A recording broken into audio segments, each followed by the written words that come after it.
तो जय हिंद दोस्तों, welcome to the channel learn with Vicky.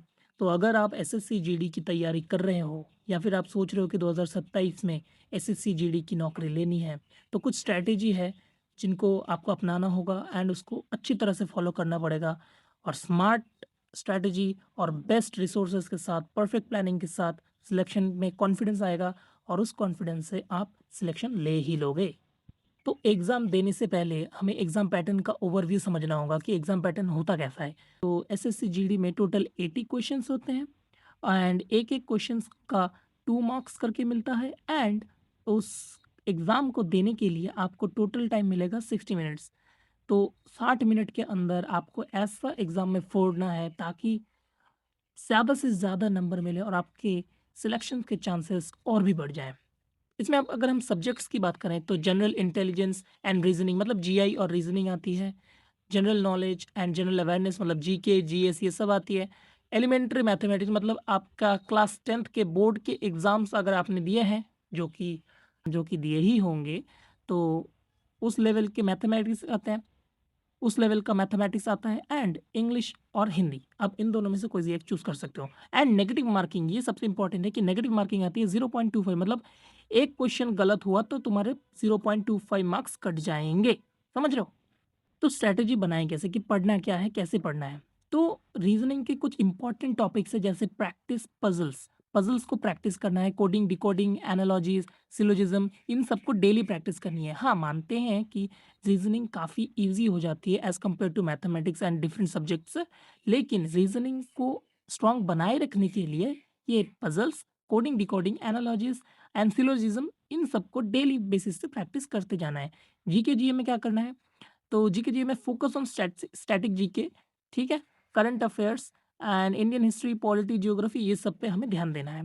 Okay, next mathematics यहाँ पे सारे के सारे नए वाले बच्चे फँस जाते हैं। तो बेसिक्स आपको पहले क्लियर करने के कहीं से भी आप फाउंडेशन क्लियर कीजिए एंड उसके बाद डेली कैलकुलेशन प्रैक्टिस कीजिए एंड क्योंकि एसएससी जीडी की तैयारी कर रहे हो तो एसएससी जीडी के जितने भी पीवाईक्यूज़ मतलब प्रीवियस ईयर क्वेश्चंस आते हैं उनको आप अच्छे से सॉल्व कीजिए। एंड उसके बाद इंग्लिश या हिंदी, ओवरऑल अगर बात करूँ तो Hindi as compare to English ज़्यादा ईज़ी हो जाता है एसएससी जीडी के लेवल के अनुसार। तो आप मेरी रिकमेंडेशन के अनुसार आप हिंदी ही चॉइस करें क्योंकि हिंदी में नंबर कैरी करना काफ़ी ईज़ी होता है।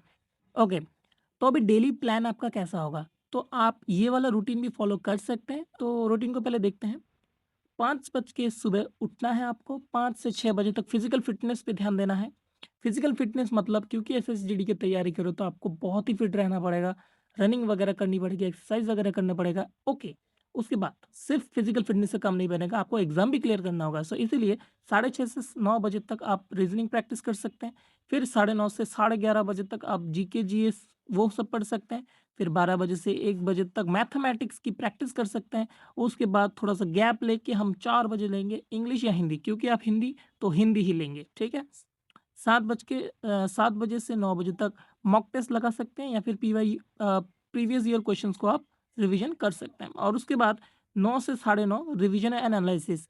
अब मैंने साढ़े 9 पे ही क्यों ख़त्म किया? क्योंकि एक अच्छी स्लीप भी आपको बहुत ही हेल्पफुल लगेगी क्योंकि विदाउट स्लीप आपका दिमाग पूरा का पूरा जो भी पढ़ा, जो भी एक्सरसाइज़ की उसको रिकवर नहीं कर सकता। इसीलिए एक अच्छी नींद भी आपके लिए काफ़ी हेल्पफुल रहेगी। तो मोस्ट इम्पोर्टेंट टिप्स रहेंगी make short notes for quick revisions. अपने क्विक रिवीजन के लिए शॉर्ट नोट्स बनाइए और प्रीवियस ईयर क्वेश्चंस को रेगुलरली सॉल्व करो। टेक रेगुलर बेसिस पे मॉक टेस्ट लगाओ। Analyse your mistakes and improve ये सबसे इम्पोर्टेंट है क्योंकि सबसे ज़्यादा दिक्कत यही होती है कि मिस्टेक्स करने के बाद हम उसको इम्प्रूव नहीं करते, तो इसीलिए अपनी मिस्टेक्स को एनालाइज़ करो एंड उसको इम्प्रूव करो। उसके बाद स्टे कंसिस्टेंट एंड बिलीव और ये और भी सबसे इम्पोर्टेंट है क्योंकि कंसिस्टेंसी बरकरार रखनी पड़ेगी क्योंकि अगर कंसिस्टेंसी नहीं रहोगे तो एक चीज़ आज पढ़ी तो 2 महीने बाद वो भूल ही जाओगे, 1 महीने बाद भूल ही जाओगे, 1 हफ्ते बाद भूल जाओगे। इसलिए कंसिस्टेंसी रखो और खुद पे यकीन रखो, बिलीव इन योरसेल्फ। बस यही तक है। जय हिंद।